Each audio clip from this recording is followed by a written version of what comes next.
네, 안녕하세요. 네. 저희 지난 시간에 KBS에서 방영한 마음이라는 그 프로그램 중에 일부분을 보고 마쳤죠.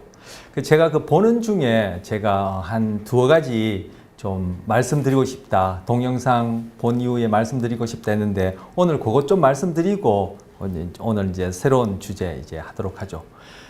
동영상 지금 다시 이제 켜서 이렇게 볼 필요는 없고 또 그렇게 하기엔 지금 이제 비효율적인 것 같아서 여러분 기억하시리라 생각하고 기억 못 하셔도 제가 지금 어느 부분을 얘기할지 지금 말씀드리고 조금 부연 설명하려고 합니다. 좀 짧게 간단하게 해야 될 텐데 또 말이 길어지면 안 될 텐데 일단 해보겠습니다.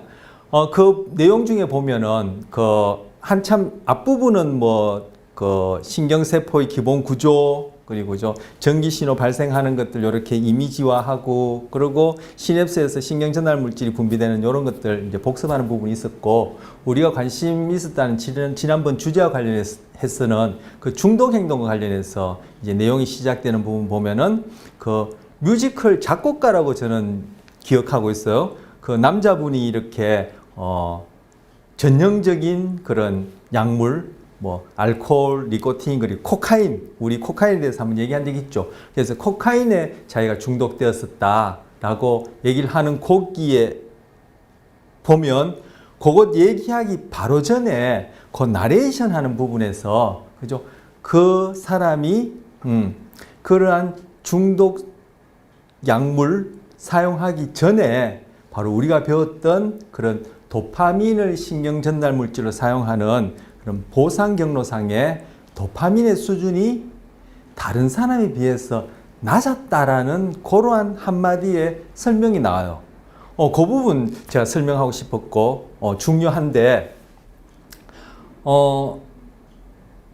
약물이 되었던 우리 행동이 되었던 그죠? 그것이 입으로 들어가는 먹는 것이 되었던 우리 신체의 어떤 감각으로 느끼는 것이 되었던 보고 듣는 것이 되었던 그것이 나한테 쾌감, 보상감, 만족감이라는 그러한 경험을 일으킬 때는 우리가 배웠던 보상 경로의 활성화가 수반되어진다. 활성화가 일어난다. 그 활성화가 일어난다는 얘기는 결국 신경세포에서 전기신호가 일어나고 신경세포와 신경세포 사이에서는 신경전달물질로 도파민이 분비되는 것이다. 이렇게 말씀드렸는데 바로 그러한 중독 행동을 보이는 사람들은 그 중독 행동이 일어나기 이전에 그 보상 경로상의 활성화 수준을 보면은 다른 사람에 비해서 그러한 중독 행동을 일으키거나 그죠? 그런 중독 행동에 빠져드는 경우가 아닌 사람들에 비해서 그게 도파민 수준이 낮더라 하는 그러한 보고가 있어요. 그래서 그분들은 어떤 분들 중독 행동을 유지하려고 하고 중독 행동에 빠져드는 분들은 다른 사람들만큼 물론 다분히 이거는 상대적이고 주관적이기 때문에 획일적으로 비교할 수 없지만 통상 다른 사람이 쾌감, 만족감, 보상감을 느끼는 만큼 본인도 느끼려고 경험하려고 하는 것이 소위 다른 사람들이 해서 그러한 쾌감, 만족감, 보상감을 느낄 수 있는 그 정도의 어떤 자극, 먹는 거라든지 보는 거라든지 듣는 거라든지 이 정도 통상적으로 우리가 좋다라고 하는 그 정도의 자극으로는 그러한 보상 경로 활성화가 충분히 일어나지 않아. 소위 다른 사람, 중독 행동을 보이지 않는 사람만큼 충분히 일어나지 않기 때문에 거기에 도파민 분비를 급격하게 그리고 더 큰 변화를 일으킬 수 있는 그러한 자극들을 찾게 되는 것 중에 하나가 바로 그분 영상에 나왔던 그분 같은 경우에는 이제 코카인이 될 수 있는 것이고 그죠? 그것이 또 다른 여러 가지 행동이나 그런 자극이나 이런 것들이 약물이나 소위 향정신성 약물이나 그런 것들이 될 수 있는 것이에요. 그래서 중독 행동을 보이는 분들은 그렇지 않은 분들에 비해서 보상 경로의 활성화가 낮다. 즉 달리 얘기하면은 도파민의 수준이 보상 경로상에서 낮아 있다. 그래서 그것을 그죠? 상대적으로 좀 많이 끌어올리려고 하는 것이 그러한 약물이나 중독 행동을 하게 되는 것이다. 그렇게 얘기할 수 있고요. 이와 관련해서 직접적으로 지금 말씀드린 건 중독 행동을 보이는 사람들이 이거다라고 얘기는 할 수는 없지만 우울증을 갖고 있는 환자들이 보상 경로의 활성화 수준이 그죠? 통상적으로 낮다 했죠.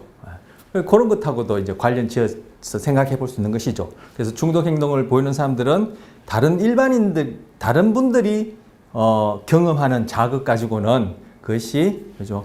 자기에게 주관적으로 상대적으로 충분한 어떤 그러한 만족감을 가져다 주지 못하기 때문에 그 낮은 도파민 수준을 상대적으로 높이 끌어올리기 위해서 그러한 약물이나 또 다른 그러한 중독 행동이나 경험들을 이렇게 하게 된다. 그런 것들을 강박적으로 반복하게 된다. 이렇게 얘기할 수 있고, 조금 전에 말씀드렸듯이 그런 분들은 그러면 중독 행동을 보이기 전에는 그죠? 다른 사람들에 비해서 보상 경로의 활성화가 상대적으로 낮다. 즉 도파민의 활동 수준, 도파민의 분비 수준이 낮아 있다. 이렇게 얘기할 수 있습니다. 그리고 동영상 중에 또 하나가 뭐냐면은 그 비버리 힐즈의 그 선풍기 아줌마라고 이렇게 불려지는 그런 분 나오셨죠.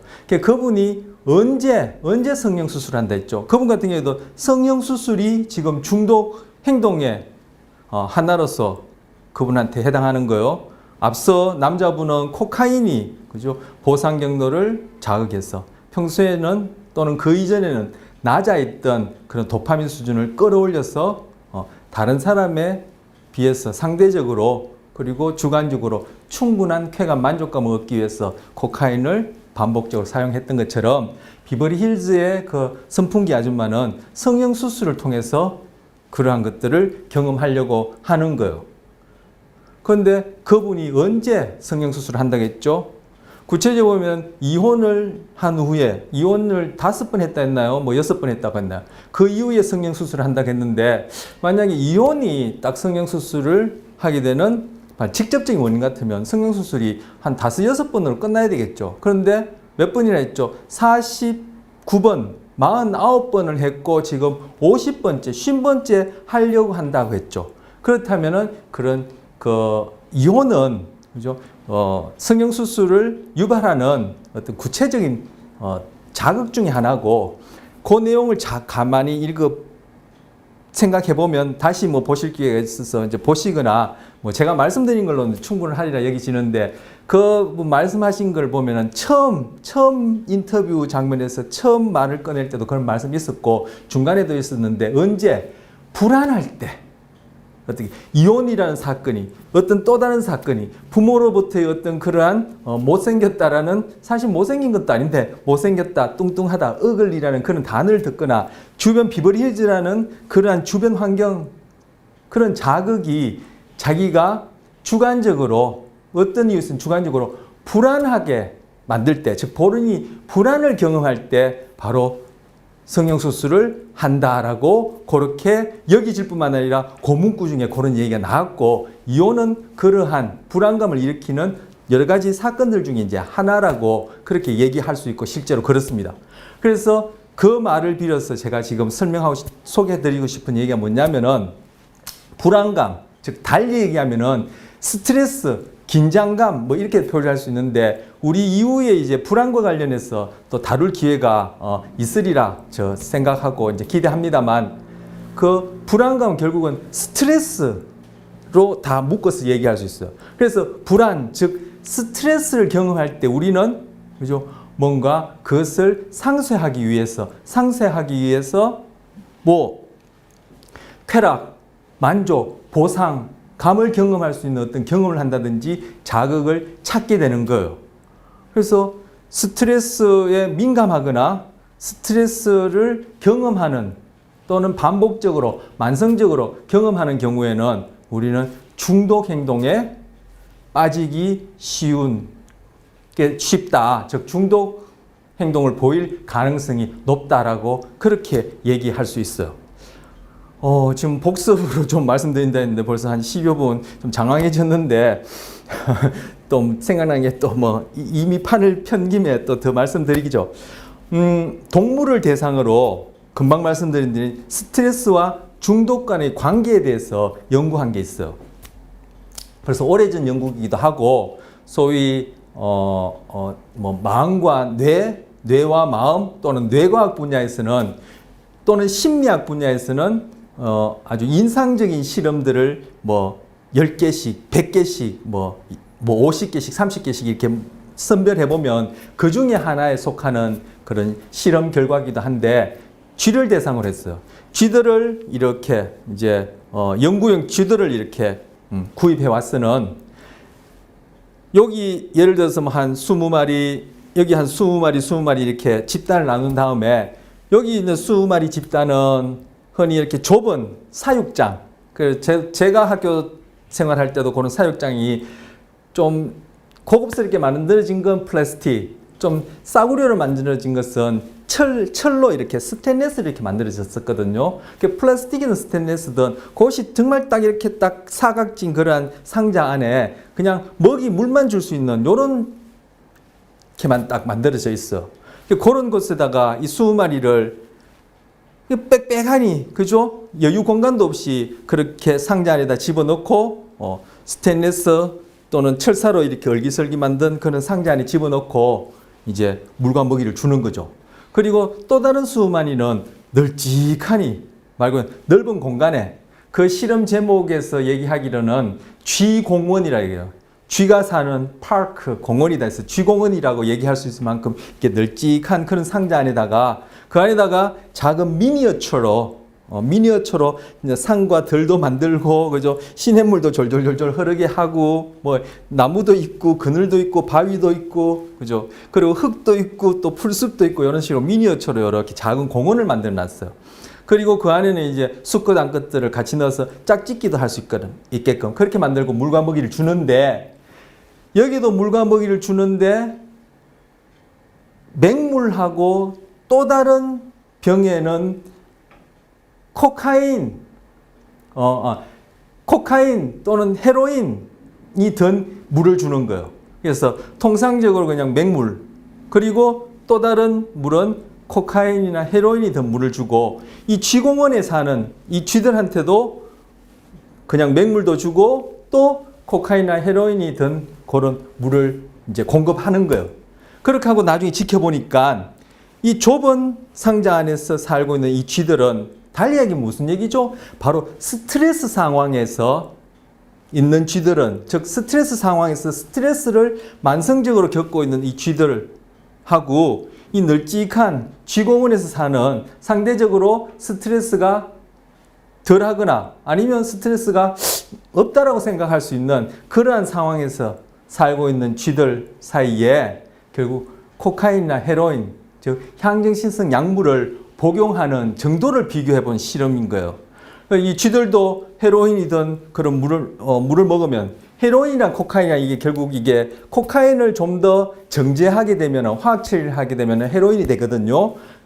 그래서 헤로인은 코카인보다 그 효과가 더 강력하고 중독성이 높아요. 그래서 헤로인이 든 약물이 아니라 물을 쥐들이 먹으면 사람이 경험하는 것처럼 그래서 쾌감을 경험한다라고 여기지는 그러한 행동들을 보여요. 뭐 쥐한테 물어볼 수도 없고, 그죠? 하니까 행동으로 추측하는데, 공이 사람들이 코카인이나 헤로인을 이렇게 복용했을 때, 사용했을 때 경험하는 어떤 그 쾌감을 경험한다라고 여기지는 그런 행동들 보이거든요. 그래서 쥐공원에 사는 쥐하고 좁은 우리에 사는 쥐들을 이렇게 비교해 보니까 좁은 우리, 즉 스트레스 상황에서 만성적으로 스트레스를 겪고 있다고 여기지는 쥐들 같은 경우에는 물은 안 먹고 헤로인이 든 물만 자꾸 먹어대다가 결국은 중독 행동이라고 여기지는 행동도 보일 뿐만 아니라 죽는 거예요.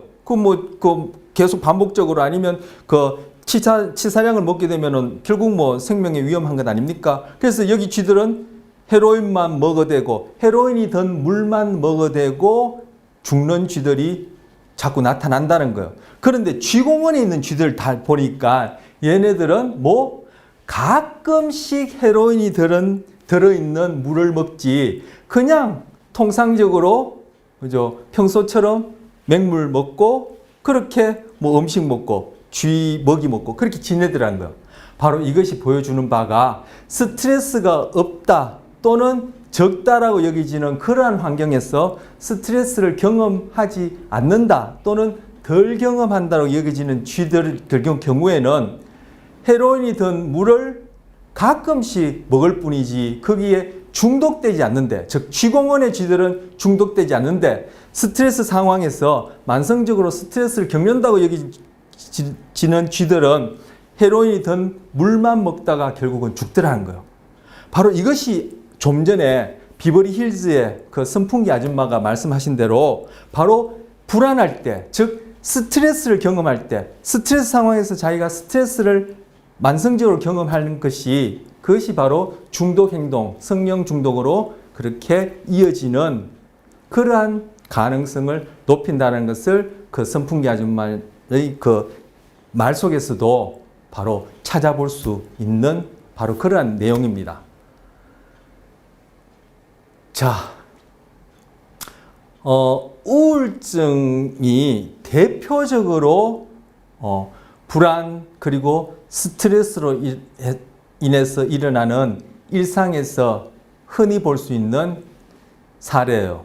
그런데 우울증 환자들이 보상 경로의 활성화가 그렇지 않은 사람보다 낫다 그랬죠. 달리 얘기하면 쾌감을 경험할 수 있는 어떤 자극이나 그런 상황에 대해서 보상 경로가 둔감하다고 얘기할 수 있어요. 또 달리 표현하면은 보상 경로에서 분비되는 도파민 수준이 낮다라고 볼 수 있어요. 바로 이것과 관련해서 앞서 그 뮤지컬 작곡하시는 그분이 그죠? 코카인에 중독되기 이전에 그분의 보상 경로상의 도파민 수준은 낮아 있었다. 그런데 그것을 좀 더 높여주기 위해서 코카인을 했다라고 볼 수 있고, 그러한 도파민 수준이 낮은 것은 살아가면서 경험에 의해서 뇌도 끊임없이 변화하죠. 우리 가소성이라는 거 배웠지 않습니까? 경험으로 인해서 신경계의 구조와 그러한 활동 양상이 변할 수 있는 성질 때문에 뇌도 끊임없이 변해서 어떠한 경험으로 인해서 그러한 보상 경로의 활성화가 둔화되어질 수도 있지만 유전적으로 그죠? 태어날 때부터 보상 경로의 활성화가 둔한 사람들이 있어요. 그런 사람들은 절대적으로 또는 객관적으로 비교해서 다른 사람만큼은 아닐지라도 주관적으로 상대적으로 자기가 그죠? 경험하고 싶은 그러한 쾌감, 보상감을 경험하기 위해서 그러한 중독 행동을 보일 수 있다는 거예요. 자, 보상 경로의 활성화가 낮다. 그러면 중독 행동을 일으킬 수 있다. 그러면 중독 행동을 일으킬 수 있는 사람은 그전에는 보상 경로의 활성화가 낮기 때문에 다 우울증 환자냐 이렇게는 짝지을 수 없어요. 우리가 이게 이해하기 쉽도록 그죠? 딱딱딱딱 공식화되어서 그런 식으로 뇌가 작동하고 그 병이 발병하고 그렇게 인과관계가 우리 생각처럼 딱딱딱딱 짝지어지는 것은 아니기 때문에 그죠? 중독 행동을 보이는 사람들은 그 이전에 보상 경로의 활성화가 낮다, 도파민 수준이 낮다. 우울증 환자들은 보상 경로의 활성화가 그렇지 않은 사람보다 낮다. 그러면 중독 행동을 유발하는 사람은 중독되기 이전에 다 우울증 환자냐 이렇게 짝지을 수는 없다는 얘기예요. 예. 자, 그리고 금방 비버리 힐즈 아줌마 말씀드리면서 그분이 불안감을 경험할 때마다 중독 행동으로서 성령을 한다 라고 보여줄 수 있고 본인도 그러한 멘트를 했다고 했어요. 그분 같은 경우에 바로 불안감이라는 것은 스트레스인데 바로 스트레스가 중독 행동을 유발할 가능성을 높이고, 스트레스라는 것이 바로 일상적으로 가장 흔하게 나타나는 결과물이 바로 우울증인데, 우울증 환자분 같은 경우에는 보상 경로의 활성화가 둔화되어 있다.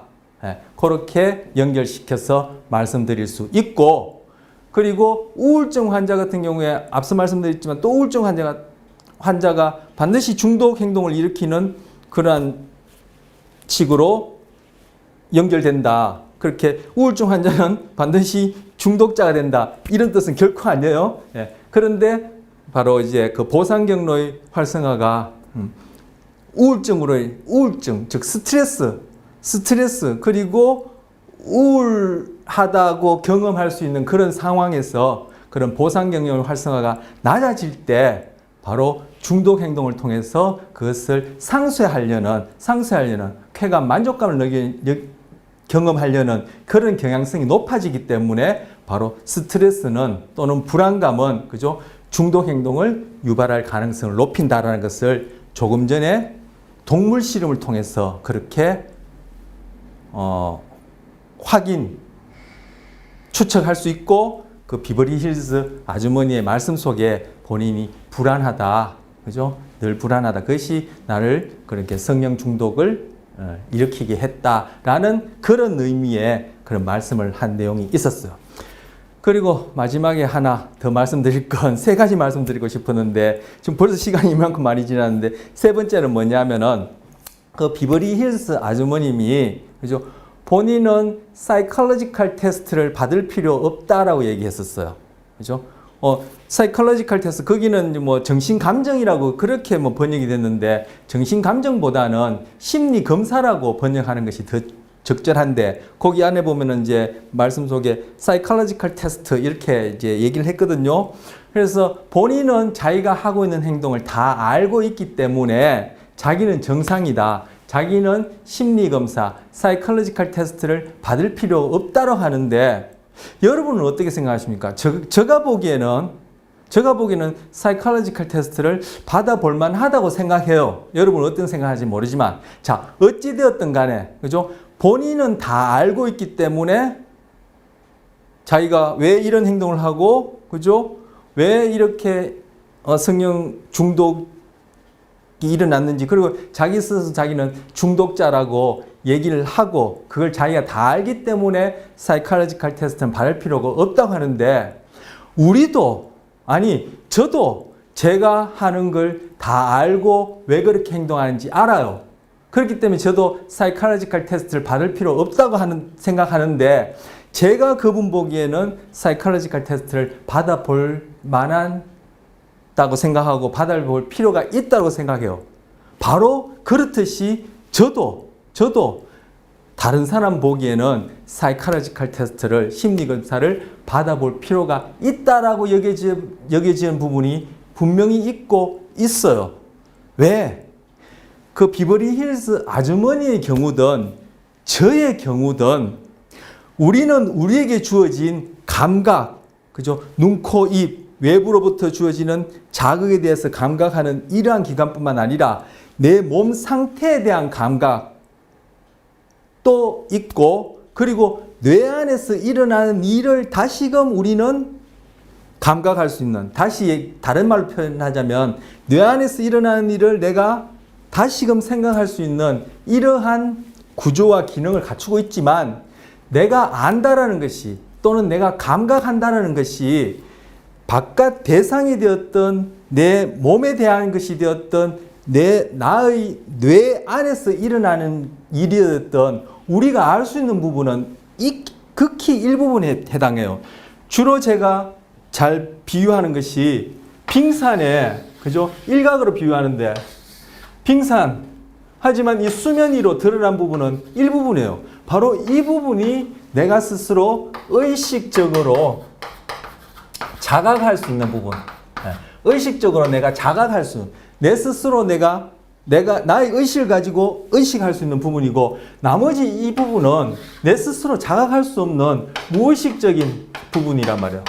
그런데 이런 것들은 환경에 의해서 그죠? 끊임없이 자극을 받고 그 결과가 이 의식적인 자각할 수 있는 내용 속에 부지불식간에 계속 영향을 준단 말이에요. 그런데 우리는 이 무의식적인 수준에서 일어나는 환경과의 상호작용에서 일어나는 모든 것들을 다 의식적으로 자각하는 것이 아니라 그것이 영향을 줘서 의식화되어지는 수면으로 위로 떠오르는 요 일부분만 우리는 의식적으로 자각할 수 있단 말, 알 수 있단 말이에요.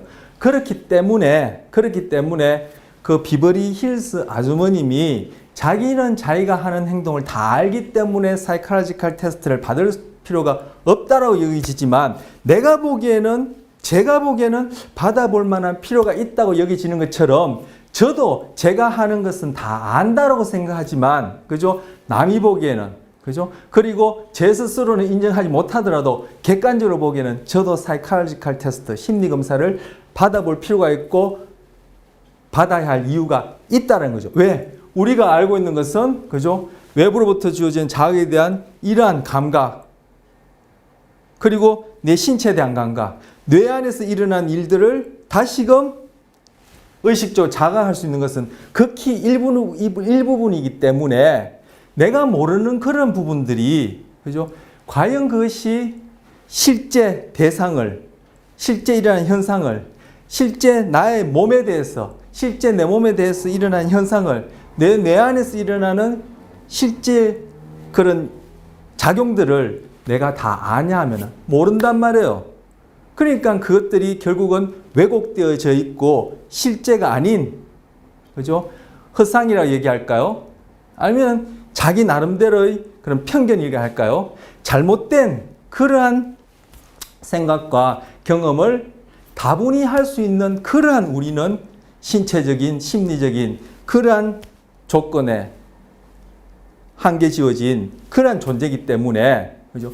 내가 아는 부분만으로 비버리 힐즈 아주머님이 본인이 다 안다라는 그 부분만으로 우리는 심리검사를 받아볼 필요가 없는 그러한 완전한 존재가 결코 아니라는 얘기를 하고 싶었던 거예요. 제가 세 번째 얘기하고 싶었던 게. 그게 다음 이어질 내용하고도 관계됩니다. 밀접하게 관계됩니다.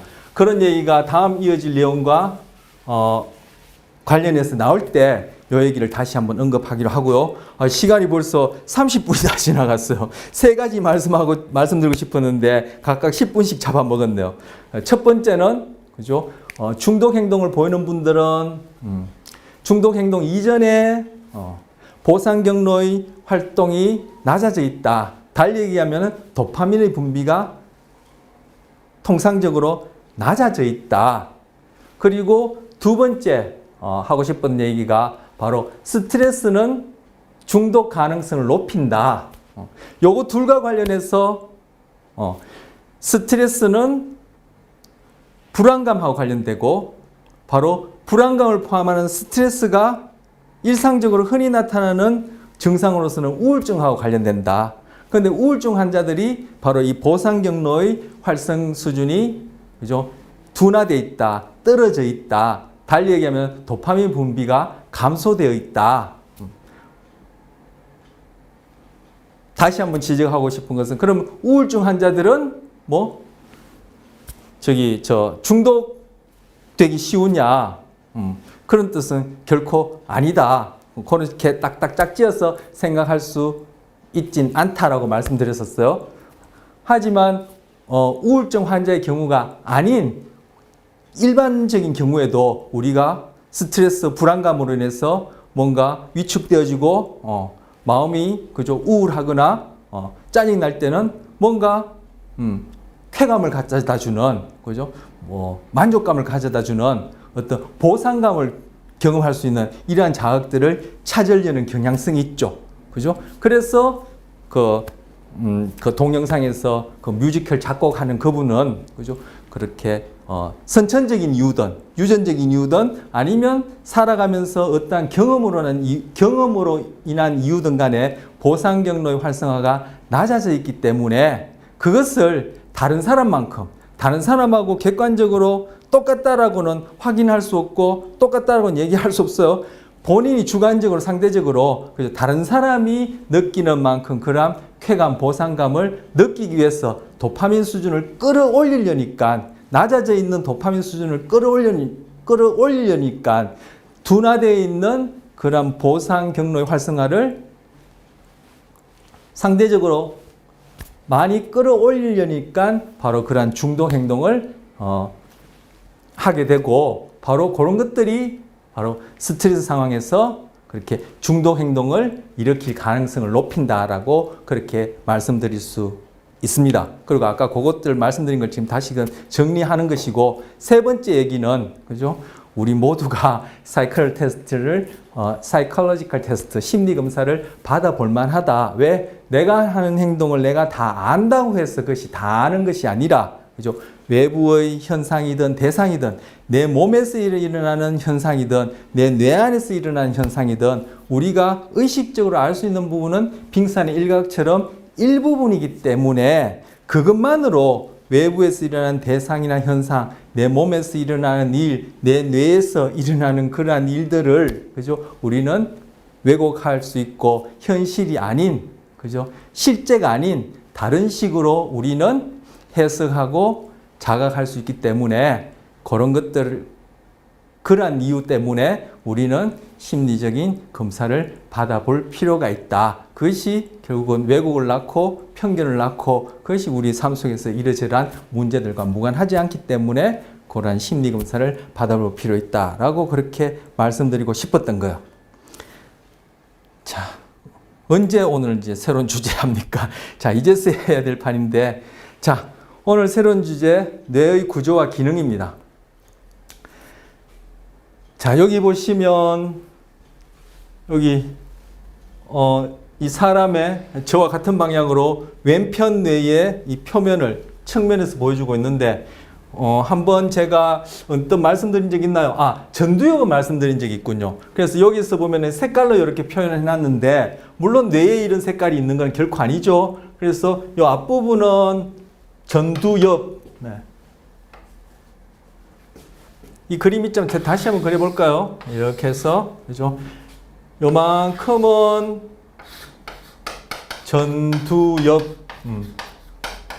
이 엽이 무슨 뜻인지는 앞서 한번 말씀드렸습니다. 그리고 요만큼은 두정엽. 이 전두, 두정도, 전두는 앞전자 머리 두자고, 그리고 두정은 머리에 이 꼭대기, 정수리란 뜻으로 두정엽이고, 그리고 전두엽과 두정엽을 이렇게 구분하는 랜드마크가 있어요. 이렇게 구분, 해부학적으로 눈에 띄는 그러한 어떤 그런 랜드마크, 지표가 있는데 그 나중에 한번 살펴보기로 하고, 그리고 이 부분은 이제 후두엽. 그래서 머리 뒤통수란 뜻이죠. 뒤후자, 머리 두자. 그리고 여기 부분은 이제 측두엽. 측두엽 이렇게 됩니다. 네. 옆이란 뜻이죠. 머리 옆쪽이란 뜻이죠. 여기 있는 그림을 다시금 그렸는데, 여기 동영상으로 보시기엔 잘 안 보이시는 것 같아서 다시 그려봤습니다. 자, 요거 관련해서 여기 지난 시간에 봤던 바로 KBS에서 방영한 마음 중에 여기 한 3, 4분, 2, 3분 정도 보고 요 각 부위들마다 그 관련된 기능들을 소개하고, 그 중에 지금 후두엽과 관련된 그런 시각을 오늘 이제 얘기를 하려고 하는 겁니다. 그래서 동영상 보시고 또 다음 내용 하도록 하겠습니다.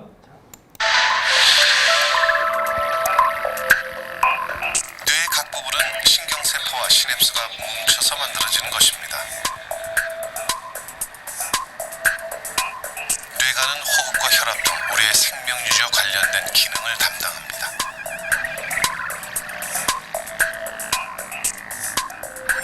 그리고 편도체는 두려움과 공포 등 감정과 관련되어 있습니다.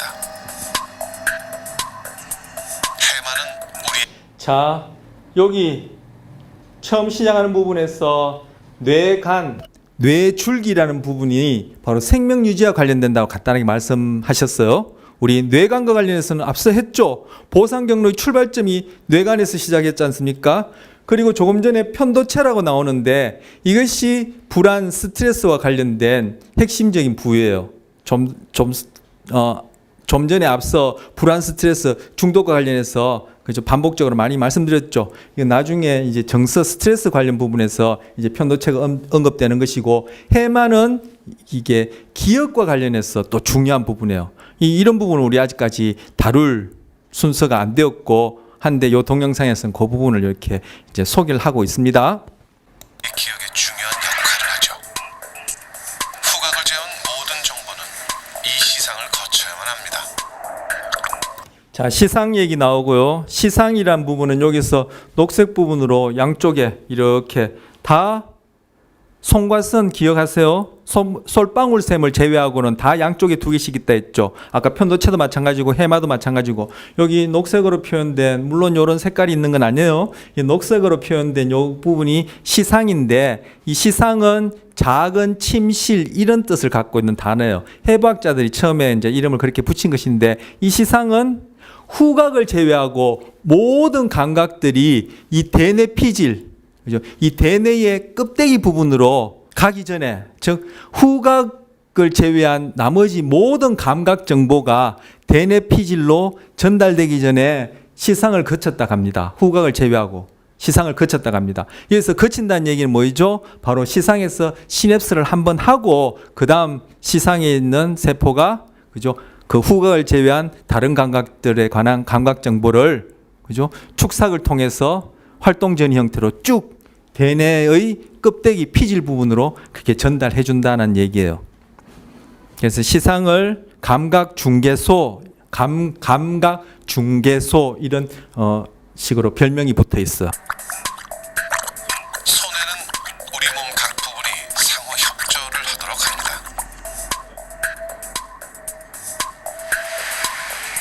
자, 손에는 우리 각 몸 부위가 협조를 한다고 했는데 대표적으로 자세 균형과 운동 협응에 관련돼요. 이게 나중에 운동과 관련해서 손에 살펴볼 때 이제 다룰 내용이 되겠습니다.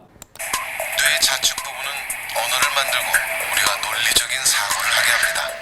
자, 뇌가 오른쪽 왼쪽 있다는 익히 아시고 계시죠? 그래서 뇌 좌측 부분은 즉 좌뇌는 언어를 만들고 이렇게 이제 표현했었고 그렇게 의식적인 작용 즉 자각과 관련된 기능이 좌뇌에 전문화되어 있어요. 그래서 우방구는 이렇게 얘기하는 것은 좀 정확성 떨어지지만 그냥 심플하게 그죠? 이렇게 좀 무식하게 얘기를 하면은 우방구는 무의식적인 정보 처리, 좌방구는 의식적인 정보 처리. 달리 표현하면은 좌방구에서 처리되어지는 정보들은 우리가 의식화되어서 내가 소위 나라는 존재가 그죠? 자각할 수 있지만 우방구에서 일어나는 일들은 소위 나라는 우리 나라고 얘기하는 이 존재가 그죠? 자각하기에 힘든 그런 정보 처리들이 일어나요. 그래서 그런 얘기를 지금 언뜻 한 거예요.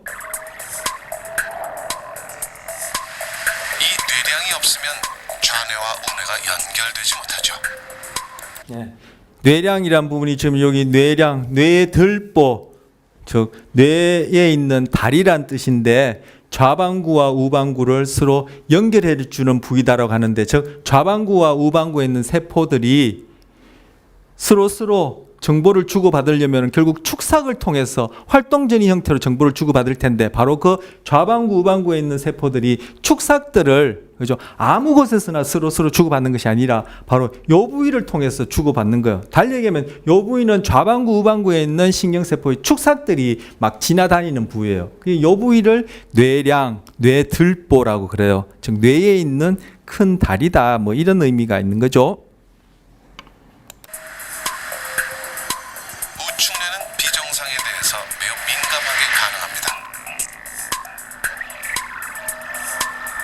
그리고 이 대뇌 피질은 4개의 영역 제가 뭐 세세하게 말씀드리다가는 이걸 지금 오늘 해야 될 내용을 못할 판인데 제가 망설이다 또 얘기하고 싶었어요. 얘기를 하는데 우뇌는 비정상에 민감하다고 표현을 했는데 그 의미는 맞아요. 그런데 처음 들으시는 분들은 비정상에 민감하다 그게 무슨 뜻일까 할 텐데 차이에 민감해요. 차이에. 예. 어떤 외부에서 일어난 일이든 내 몸에서 일어난 일이든 그죠? 그 사건들마다 그 차이에 민감해요. 그래서 결국은 우방구는 그 차이에 민감하다는 것이 다른 말로 하자면 전문적인 말로 하자면 주의에 민감하다. 즉 attention, 주의 기능을 얘기하는 거예요. 그래서 우방구는 주의 기능이 왼쪽 좌방구보다 더 전문화되어 있어요. 즉 스페셜라이즈 되어 있어요. 더 잘한다는 얘기죠. 아까 좌방구는 어떻다 했죠? 언어 기능에 더 전문화되어 있다. 특화되어 있다. 이렇게 얘기할 수 있고 좌방구는 의식적인 작용하고도 밀접하다. 즉 의식적인 그러한 자각에 전문화된 기능을 한다. 이렇게도 표현할 수 있어요. 자, 지금 척두엽 나왔습니다. 척두엽은 요건 지금 오른쪽 뇌를 측면에서 보여준 형태가 되어 있죠. 이쪽이 이마고 요게 뒤통수고, 척두엽은 언어를 담당하는 영역이 좌측에 있다. 아까 좌반구는 언어 기능에 그죠, 전문화되어 있다. 금방 말씀드렸고, 아까 앞선 부분에서도 그런 말씀드렸죠. 그래서 척두엽은 언어를 담당하는 영역이 있는데 어디 오른쪽이 아니라 왼쪽에 있다. 이렇게 지금 얘기를 하고 있습니다. 운동과 감각을 담당하는 구역으로 나눠져 있습니다.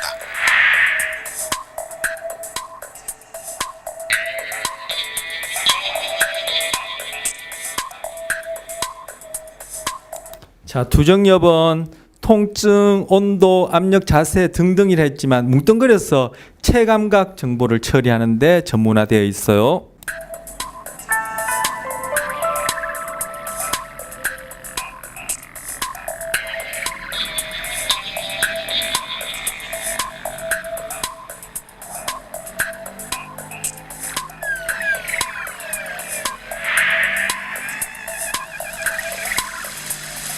우리는 아직도 뇌 활동을 정확히 알고 있지는 않습니다.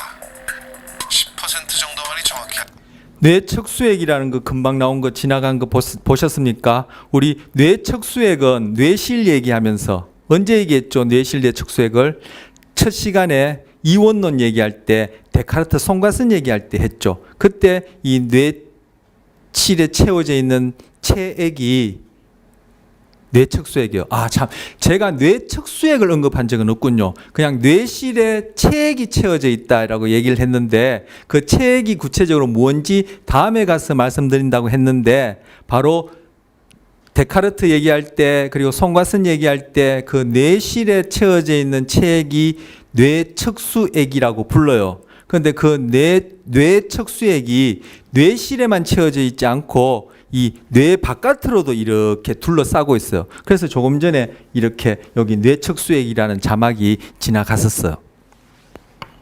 알려져 있을 뿐이죠.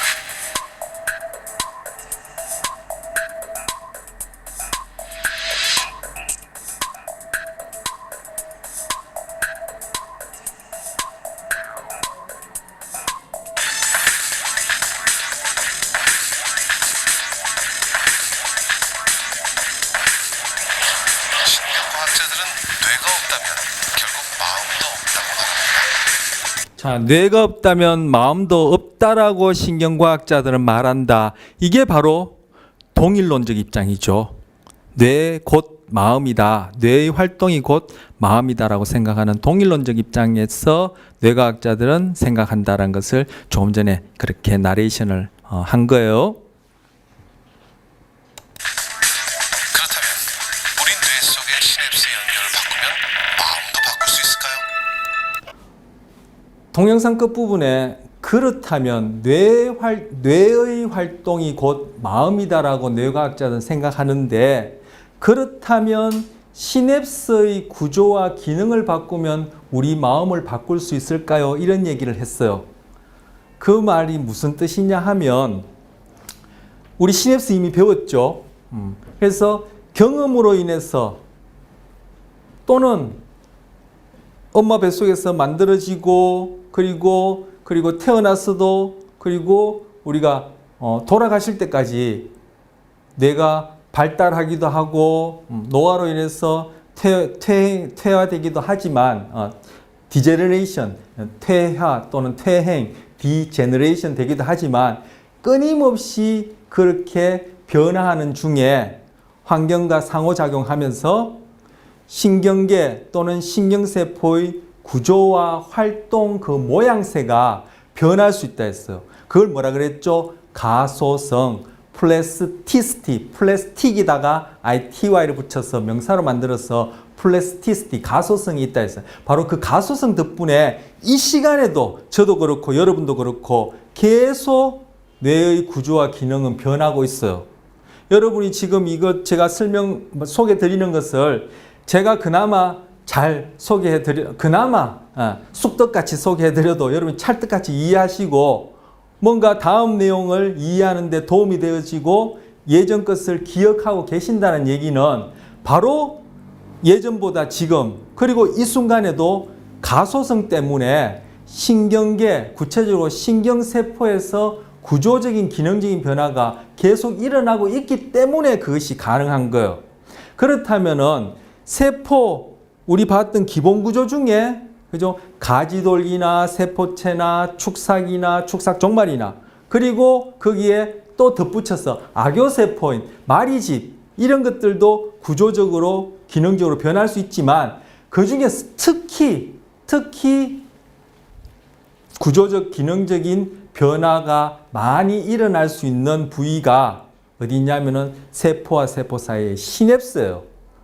우리 기량제 효능제 할 때 그 시냅스를 통해서 신호 전달하는 그 각각 과정에 그죠? 약물이 영향을 주는 것들을 몇 가지 살펴봤죠. 그 약물뿐만 아니라 우리의 경험도 시냅스의 구조와 기능에 끊임없이 변화를 일으켜요. 미시적으로는 수용체의 숫자를 더 많이 한다든지, 즉 수용체의 수가 많아진다든지, 같은 수용체가 있다 하더라도 숫자가 같다 하더라도 동일한 수용체라 하더라도 그 민감성이 민감해진다든지 둔해진다든지 이런 식으로 끊임없이 변화가 일어나는데 신경세포 자체도 그렇지만 시냅스의 변화가 훨씬 더 중요하고 그러한 변화될 수 있는 여지가 많기 때문에 바로 시냅스에서 일어나는 가소성 덕분에 그 구조와 기능이 이 순간에도 변하고 어제보다는 오늘보다 내일이 어떤 방향으로도 변한다면은 바로 그러한 시냅스가 우리 뇌 안에 대충 몇 개쯤 있다 했죠?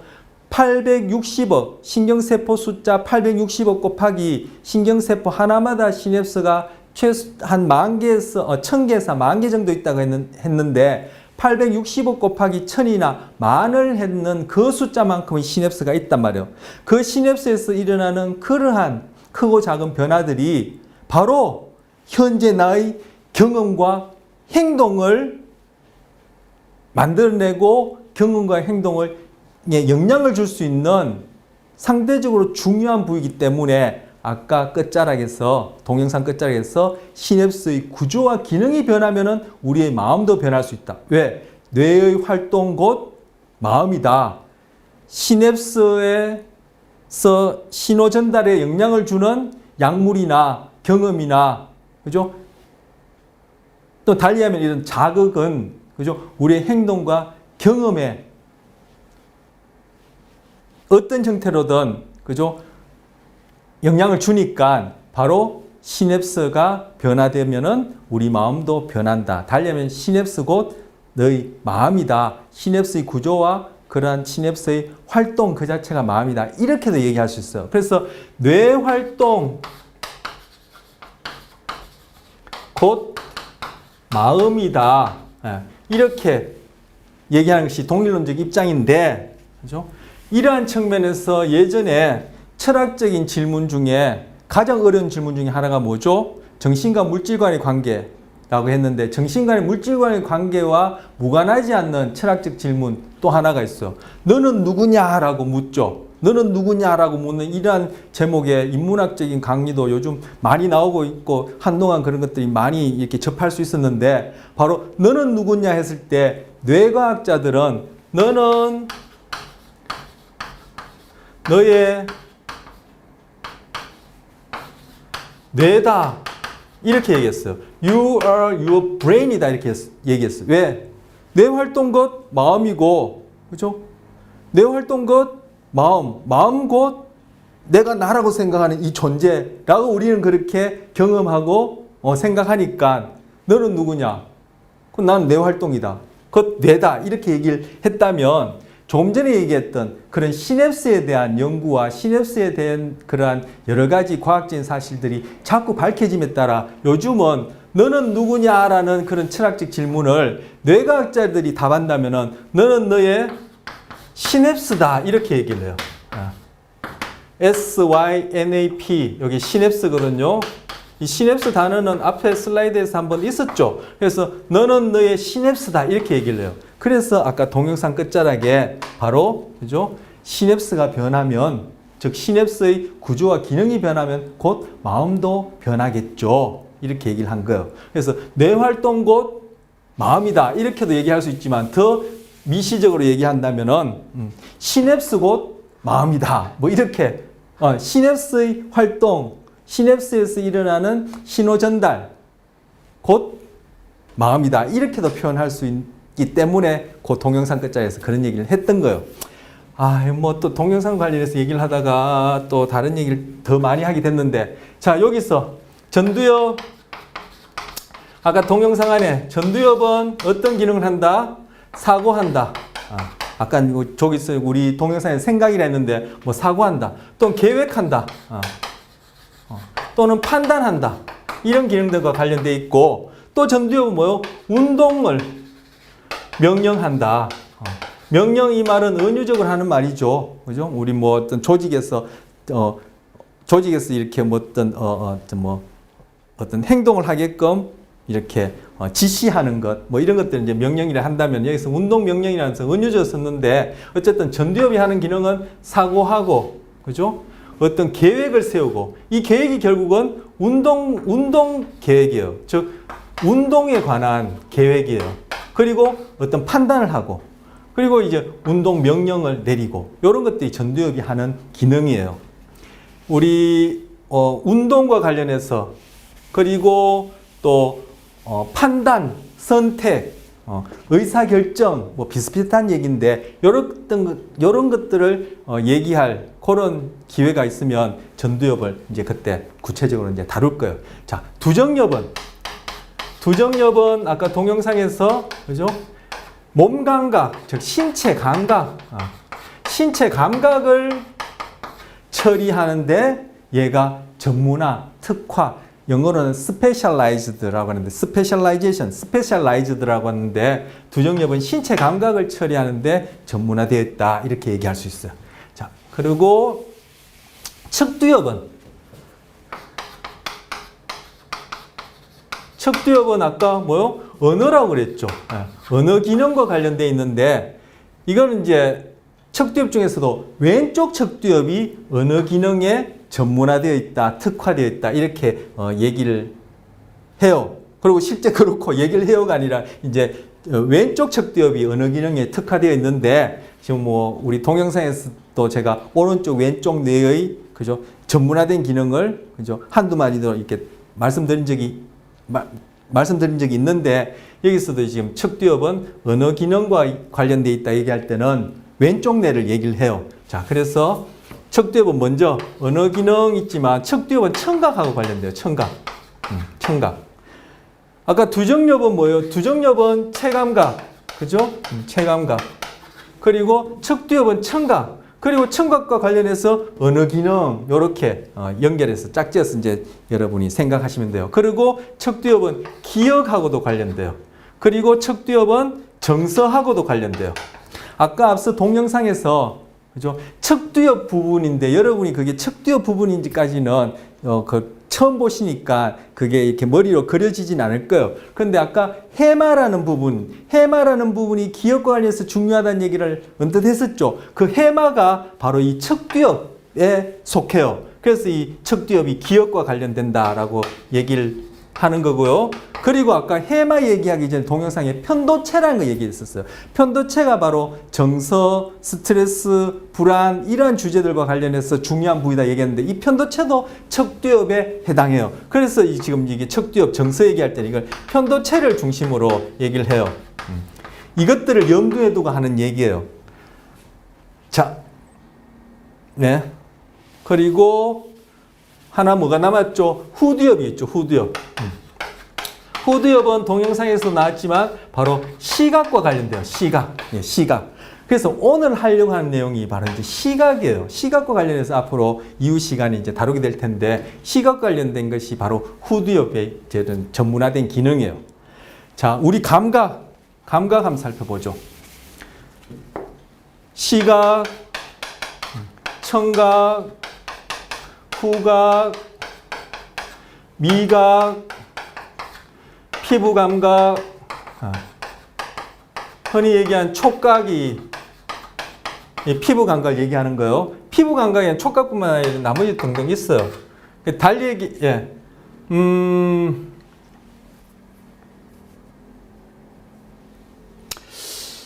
이걸 피부 감각이라 하지 말고 이렇게 하죠. 예.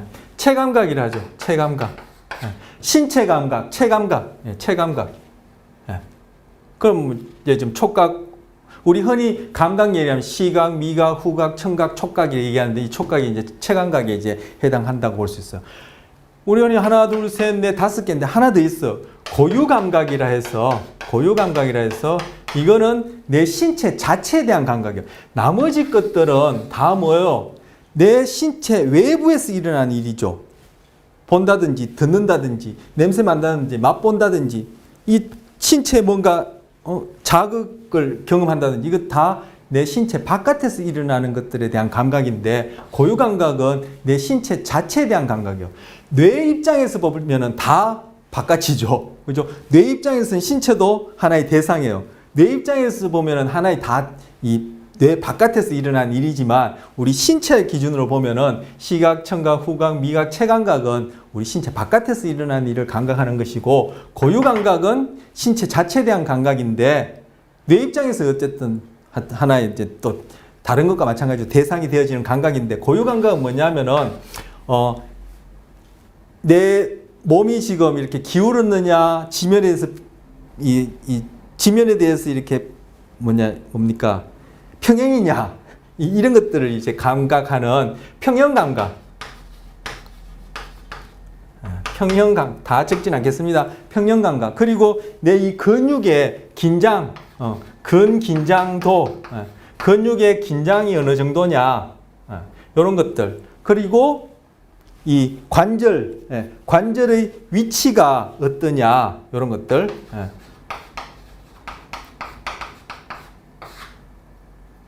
보이십니까? 평형 다 적진 않았습니다. 평형 감각 그러니까 근 긴장도, 근육의 긴장 상태 그리고 관절의 위치 이런 것들이 바로 내 신체 자체에 대한 감각이에요. 이런 감각들이 다 요것들이 이제 우리 소위 이제 전문화된 감각 기관들을 통해서 우리가 경험하게 되는 감각의 종류예요. 흔히 보통 이것들은 잘 생각하기 힘들죠. 그죠? 오감만 하나, 둘, 셋, 넷, 다섯 오감만 주로 얘기하지 이것들은 흔히 얘기하진 않아요. 그래서 6가지 감각으로 나눌 수 있어요. 그래서 시각은 어디? 아까 후두엽. 미각은 어디? 미각은 지금 여기 전두엽, 두정엽, 척두엽 요 사이 이것이 주름이 아니라 이 오른쪽 뇌, 왼쪽 뇌가 이렇게 접해 있는 것처럼 이 전두엽, 두정엽, 척두엽 여기 그래 볼까요? 이렇게 있으면은 그죠? 이 전두엽, 두정엽, 척두엽이면은 요 사이 요거는 주름이 아니라 이렇게 접해 있는 거예요. 접해 있는 거예요. 그래서 요걸 이렇게 벌리면 안쪽에 또 이 대뇌의 표면이 숨어 있는 표면이 드러나요. 그 부위 제가 점성으로 표현하면 그 부위가 바로 미각에 관련된 부위예요.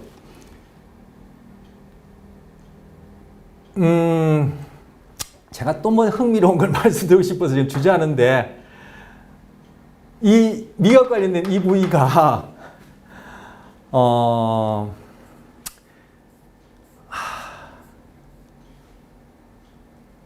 옳다 그르다 소위 윤리적이다 하는 이러한 판단하고도 밀접한 관계가 있어요.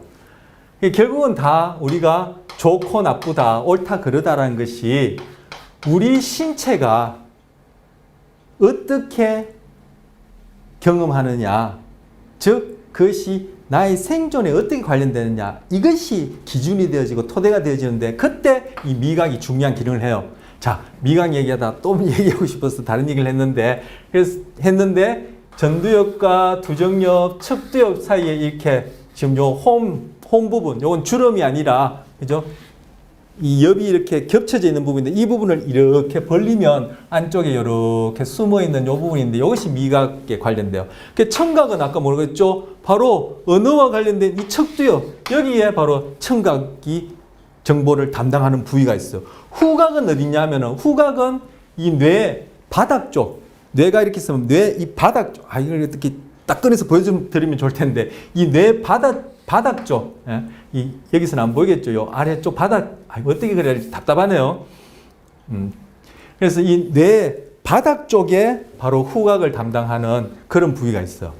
그리고 체감각, 흔히 시각, 미각, 후각, 청각, 촉각 이렇게 얘기하는데 촉각 이외에도 뭔가 이렇게 닿는 느낌 위에도 누르는 느낌도 있고, 그죠? 아픈 느낌도 있고, 그죠? 이 진동하는 느낌도 있고, 또 간지러운 느낌도 있고, 뭐 이렇게 있을 수 있는데 바로 그러한 것들을 다 합쳐서 체감각은 어디가 담당한다 했죠? 바로 여기 있는, 그죠? 여기 두정엽이 담당하고 이렇게 각 부위가 그 각각의 기능에 전문화 특화되어 있다라고 그렇게 볼 수 있어요. 볼 수 있는 것이 아니라 그렇게 특화되어 있어요. 그럼 이 고유감각도 여기에 포함돼요. 고유감각도 이 체감각에 포함되는데, 그죠? 촉각이나 그 위에 제가 말씀드린 그러한 감각하고는 구별되죠. 왜? 다른 것들은 다 외부에서 신체에 주어진 그러한 감각이지만 고유감각은 신체 자체에 대한 감각이니까, 아까 세 가지 언급한 신체 자체에 대한 감각이니까 구별하지만 이 고유감각도 바로 이 신체 감각 안에 포함해서 두정엽이 그렇게 전문화되어서 그렇게 정보를 처리해요. 지금 말씀드린 이 6가지 감각들이 다, 그죠? 이렇게, 그죠? 부위들마다 연결되어지죠?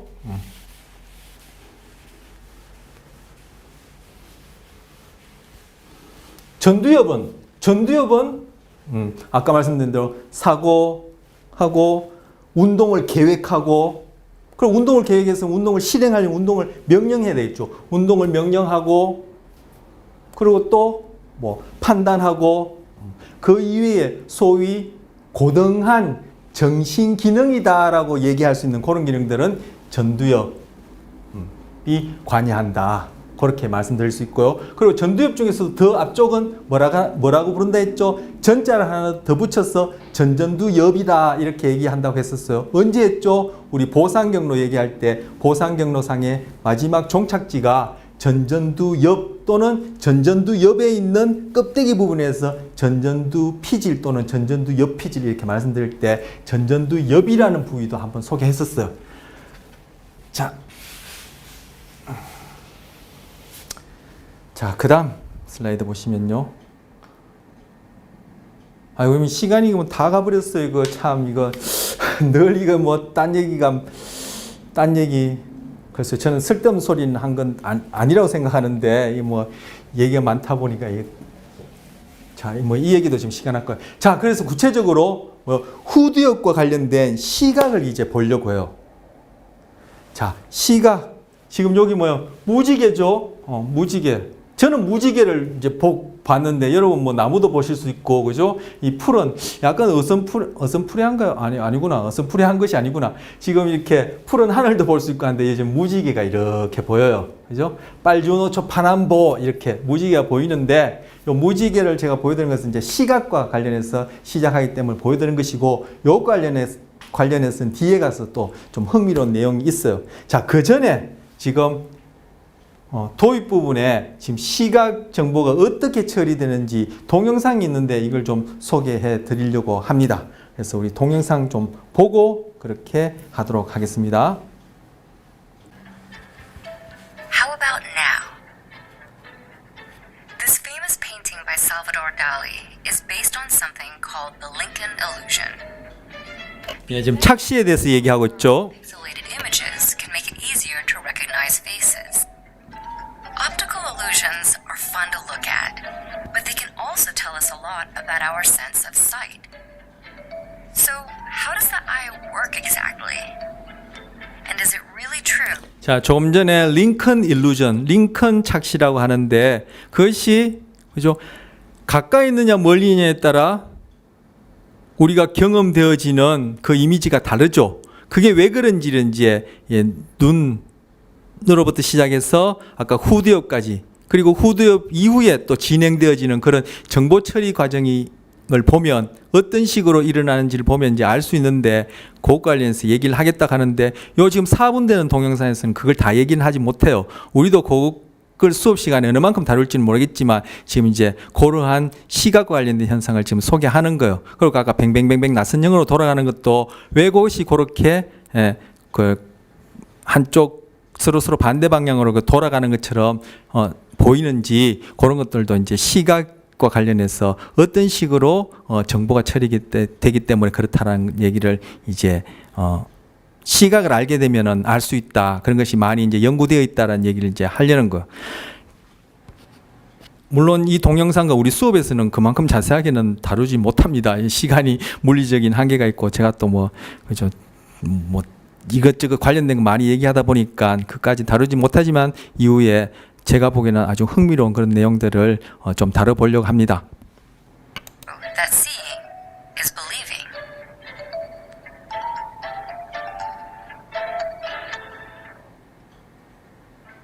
The human eye is pretty extraordinary. It has more than 2 million moving parts and can move faster than any other muscle at less than 1/100th of a second.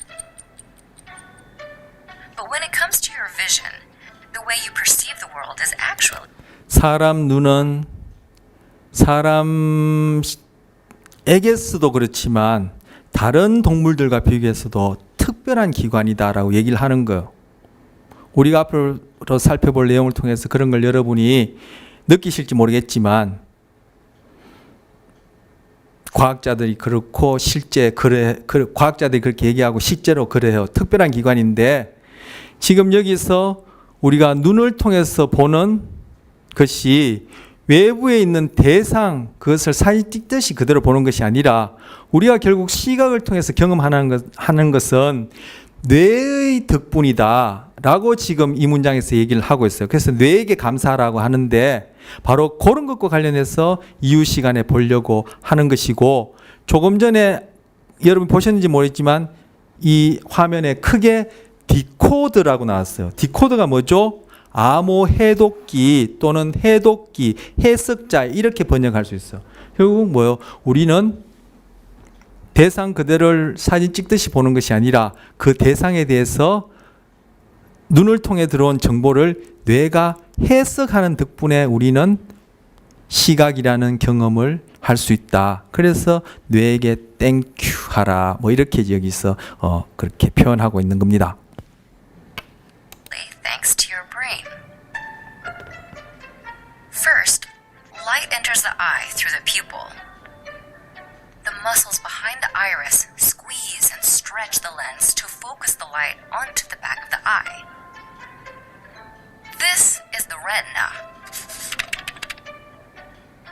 The retina is covered with sensitive photoreceptors called rods for dim light and cones for bright light. 자,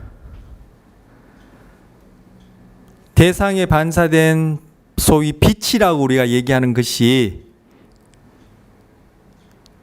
눈을 통해서 들어오게 되면은 그것이 안구 뒤쪽에 레티나라고 하는 망막에 도달하고 그 망막에 바로 빛에 민감하게 반응하도록 전문화된 세포들이 있는데 그 세포를 지금 소개하는 것이에요.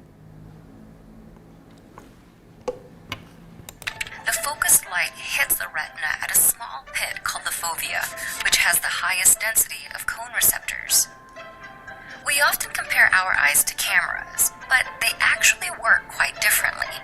Our peripheral vision is very low resolution. We only see in full resolution at the small point of our fovea. But we barely notice it because our eyes are constantly refocusing on what we want to see, like a high-resolution spotlight. Pixels, or picture elements, are the tiny illuminated squares that make up a digital display. If 2 pixels are close to your eye, the retina sends 2 signals for the brain to interpret. Farther away, 2 pixels prompt 1 signal.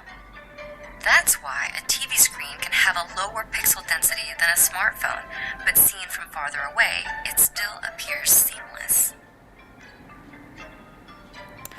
똑같은 픽셀들이 동일한 간격으로 위치하고 있더라도 그 픽셀과 내가 거리가 얼마냐, 즉 픽셀과 이 눈 사이의 거리가 얼마냐에 따라 그죠? 그 이미지가 달리 경험될 수 있는 것. 그것이 아까 링컨 일루전, 링컨 착시와 관련된 얘기고, 여기서는 TV와 핸드폰 사이의 픽셀을 비교했을 때 핸드폰의 픽셀이 훨씬 더 조밀한데도 TV와 핸드폰 사이의 그런 이미지, 영상이 차이가 없는 것은 바로 그 화면에 반사된 빛이 망막상에 어떻게 도달해서 망막상에 있는 빛에 민감한 신경세포에 어떻게 영향을 주느냐에 따라 뇌가 달리 해석한다. 즉 차이가 없게끔 경험하게 된다. 그리고 링컨 일루전 같은 경우에도 멀리서 보면 그것이 링컨 얼굴처럼 보일 수 있다. 그렇게 뇌 덕분에 우린 그러한 시각 경험을 하게 된다. 이런 내용들이 포함되어 있는 겁니다. Stimulated, the rods and cones send signals to the optic nerve and back to the brain. Then, all of that visual information is processed. 자, 조금 전에 화살표로 쭉 나왔었죠. 화살표가 흰 줄무늬가 쭉 갔었죠. 우리가 배웠던 내용과 관련해서 그것이 무엇을 상징하냐고 생각해 보면 결국 눈에서 신경세포를 통해 축삭을 따라 쭉 전달되어지는 뭐죠? 활동 전이에 해당한다라고 그렇게 볼 수 있고, 바로 활동 전이가 이렇게 쭉 따라가는 그 길이 눈에서 시작해서 그죠? 쭉 진행하는 축삭이 되겠죠. 그래서 이것이 아까 그림에도 봤지만 뒤통수 후두엽까지 가는 거예요. 그래서 후두엽과 관련된 시각을 이 시간 이후에 살펴보겠다라고 제가 아까 말씀드린 것이고, 언뜻 말씀드렸는데 이것도 제가 또 욕심이 와서 또 말씀드리고 싶은 게 있는데, 시상이란 것 아까 우리 마음이라는 동영상 볼 때 시상이란 거 소개했었죠.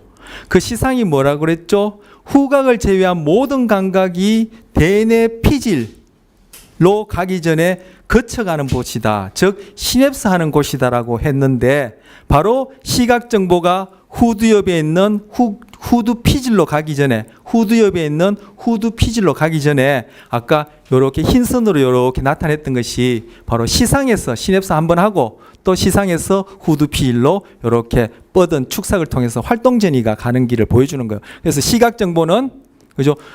눈에서 시작해서 시상을 거친 다음에 후두엽에 있는 후두 피질로 가서 처리되기 시작하는 거예요. Create the picture you see of the world. Unlike a camera, your brain can actually fill in missing information. For example, your eyes automatically blink every 3 to 4 seconds.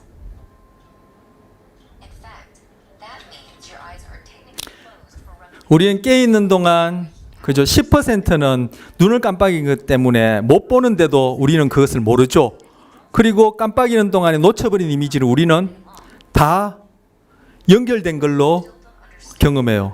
그게 바로 뇌의 해석 때문에 가능하다는 얘기를 하는 것이고, 이후에 그런 것들과 관련해서 다룬다고 했습니다. between illusion and reality can start to blur. And when it comes to how we see the world, there might be more than meets the 자, 우리 영상으로 확인하신 분도 계시고 다시금 영상을 좀 보시고 싶으신 분들은 요 자료 밑에 주소 있으니까 여러분 다운로드 받은 자료 그대로 클릭하시면 연결되실 테고, 또 영상으로 잘 보이십니까? 요 부분 요 제목을 유튜브에 치시면 또 확인할 수 있습니다. 자, 시간이 다 돼서 요것 하나 말씀드리고 마치겠습니다. 제가 여러분한테 예습으로 내드린 질문이 있었죠. 바로 요 영상 예습하시라고 했었고, 요 영상 보시면 대상에 반사된 빛이 망막에 도달하면은 망막에는 빛에 민감하게 반응하는 두 가지 세포가 있는데, 밝은 빛에 반응하는 콘과 어두운 빛에 어둠 속에서 빛에 민감하게 반응하는 로드와 밝은 빛 아래서 빛 파장에 빛의 어떤 특별한 그런 성질을 처리하는 콘이 있다라고 하는 그러한 문장이 있어요. 바로 그것이 여러분한테 예습으로 그죠? 여러분이 확인해 보라고 한 내용입니다. 자, 오늘 뭐 시각 많이 할 욕심이었는데 복습하고 또 뭐 이런저런 얘기 부가적으로 제가 첨가하다 보니까 또 시각은 도입까지 했습니다. 그래서 다음 시간에 이 이후에 시각 처리 과정 보도록 하겠습니다.